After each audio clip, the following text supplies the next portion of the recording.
since we have launched the NEXA channel in 2015, we have always believed in doing something new. And if you see today, the philosophy of NEXA is like create and inspire. And we have been in various genres, and now we decided why not independent music. The whole idea was, can we take the experience of the customer beyond the showroom? And we have seen that independent music, it is getting traction. In fact, in 2002, I believe it really contributed only 3% to the total music, but now I believe it's got around 25%. So there are a whole lot of enthusiastic people who are really interested in international music. And the other aspect is that there is no real platform where people who want to create music, they can come and show us their passion. So I think this is a great opportunity for these people, that beyond Bollywood or beyond Hindi music, something new comes up, and that is the whole idea behind NEXA going into independent music. Yeah. Thank you, Mr. Rahman, or Rahman San for the occasion. I'll refer to you as Rahman San. I know that we've discussed so many projects, but you're especially excited about this. I've seen you leaning forward, coming up with ideas. In this vast career that you've had and rich career that you've had, what do you think has been what can we do different over here? I mean, this English, the opportunity to give talent from India to create original English music, why hasn't that happened so far? First of all, there's no screens for the expression. There's nobody commissioning you to do a particular thing, but it's what you feel and what stories you're going to say through your song. And nothing defines, so you have to be Indian or you need to be, so you can put it out to the world. Like K-pop has taken over after that hit number, they've just taken pride, pushed it up, and now it's become like a mainstream name. K-pop is a mainstream. But unfortunately with Jai Ho it never happened. I think it has to be a collective revolution. One single person can't do it. It has to be collective, and the whole country has to rise up. Right. And so in a way, film music did it, but I felt like disappointed because indie music, there's so many, it was brewing for the past 10 years. I could see that a lot of underground music, a lot of indie musicians who come in, but they were just views you see would be 100,000 or 200,000. Right. And so the exposure, somebody like NEXA Music coming in it is really good. I can see the enthusiasm of the brand. Absolutely. It's a great start, right? Okay, Clinton, as the music producer of the project, and we considered many names, and I think just your prolific career and your association with English music, and of course, you've had a body of work in Bollywood, Cook Studio, all of the other stuff, and a great career in ads.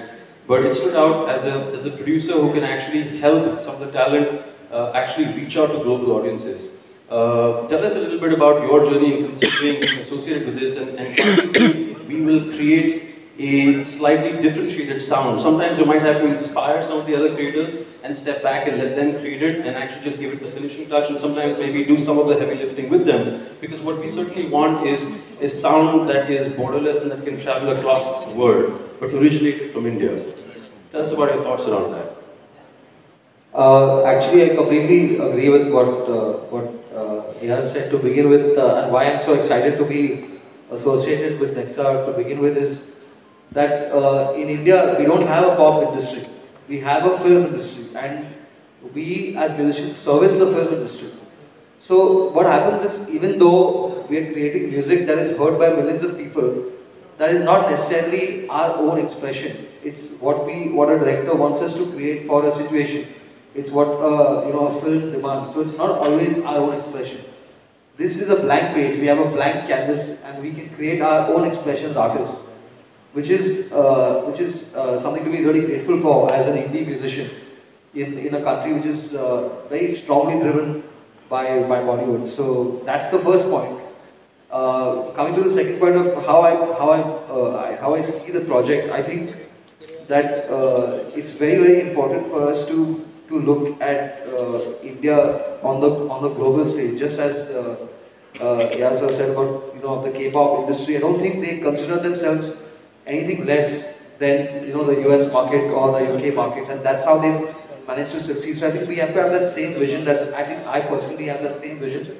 I think that we are going to create sounds that are unique, sounds that are definitive, but are in no way less than anything you would hear on the Billboard, top 100 or anything like that. And also, I mean, for the way I'm seeing each of these artists, like each of these artists have so much personality in their own right. Like you heard Nikhil before. I don't think there's any young Indian who hasn't heard any of them already. They are such brilliant musicians in their own right. But how do we, present Anushka in a way that people haven't heard of it? How do we present Uday in a slightly different way that people have, who are, or at least his fans, haven't seen him before? How do we present Nikhil in a way that Nikhil's fan base hasn't, connected with him in a way? I mean, that's how I'm also looking at trying to create something a little different, but at the same time give the fans, what they're used to, the familiarity also, it should be there. No, I hear Rahman talk about the magic. We have to create the magic. So hopefully you'll bring some of that pixie dust on everybody's work as a producer on it. But let's move over to. I'm glad we put the lady on the pedestal, Anushka. So you were the original. You came out of a talent hunt back in the day, right? It's been when was it? The 2002, and you were the original Viva girl, right? Now tell us a little bit about how that's shaped your career. Because part of this is discovering an interesting sound and a band that's really talented. But what can we do different as part of NEXA Music that we actually make sure that we nurture the talent, not just for the part of a hunt, but about the journey after that? And just from the various conversations we've had, this has taken a while. What I saw with the brand, one is that they're bold to attempt this because it's an open space, right? We're not looking at it just to look at the numbers. But they've always had a long association, and we did our research and we said, okay, 5 years with IFA, with India's Got Talent, because you don't want somebody to back something like this in its early days and then step out of it because it didn't get the right sort of, scale of it. So I love that about the brand, about NEXA Music and giving this opportunity. How would you sort of connect the dots back to the indie scene, English original music?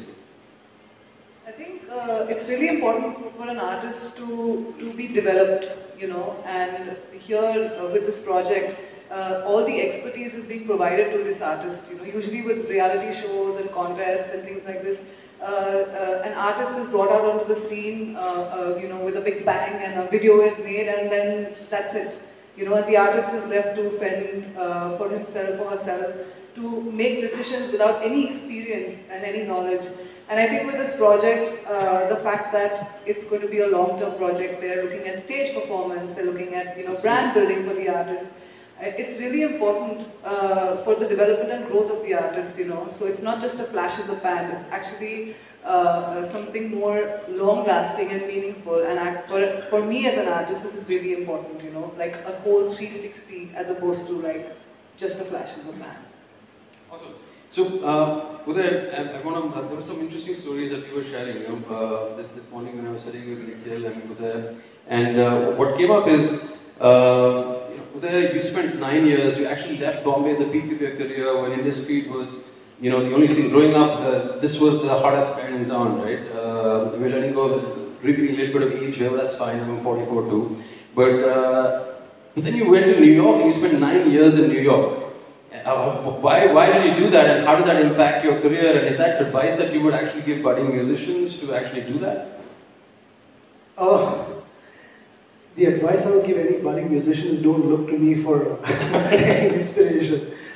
I do things because I feel it's the right thing to do in that moment, whether it makes financial, economic, logistical sense or not. I don't think about the consequences of that. I deal with the consequences of that later. It's the reason like an artist. Sorry? Spoken like a true artist. Yeah. Well, it's the reason why I became a rock musician to begin with, singing in English in a country that at the time there was nothing. It's because I love to do it. And I think that's the thing that I think anybody who wants to express themselves in whichever way, whether it's through music or any other form, do it because you love to do it. So yeah, I mean, I left and I moved to New York because things were moving in the independent music scene in this country in a way that wasn't really inspired me in any way, wasn't engaging for me in any way. And I wanted, as I said to you earlier, I needed a cultural shot in the arm, and New York was the place for me to get it. I wanted to immerse myself amongst people who had incredible talent that I could look to and try and find myself up to their levels of expertise in all forms, as songwriters, as performers, as people who present themselves in various ways. I mean, those were my motivations, and it worked for me. It did affect my career in many ways because things that that were established for me in India, at that point, you neglect something for too long and it goes away. Right. But that's okay because I got something else from it. I got an exposure to a lot of things about making music, about not just about music. I mean, for me, my music is fed by many things. It's not fed only by music alone. As a songwriter, I can only write songs, I believe, that can only get better or could be more truthful if I experience more in this world and experience more from my life. And that was part of it for me. So those are my reasons for going there. I would say, do whatever, I mean, follow your heart, really. I mean, it sounds cliche, but it's true. Right. I mean, so part of the idea of having, all of you starting with Mr. Rahman as a mentor collaborator, and we've done projects with him where when he gets his hands dirty, he gets involved in it. Clinton likewise. They don't sort of look at it just from a topical, 30,000 foot level. And that was the idea to sort of actually come. Not every person might have the opportunity to sort of, move out of the country. Could we give them a slice of that inspiration? From all of you put together and give them that exposure as rapidly as possible. But we've got an entire year. So a year over here. Nikhil, your experience in the UK, does that define you? Did that define you as an artist? Was your inclination to move out also to the UK for a couple of years to sort of get that cultural injection? Isn't there enough of that here, or do we not have enough NEXA projects floating around? Well, I think for me, that journey began somewhere in 2013.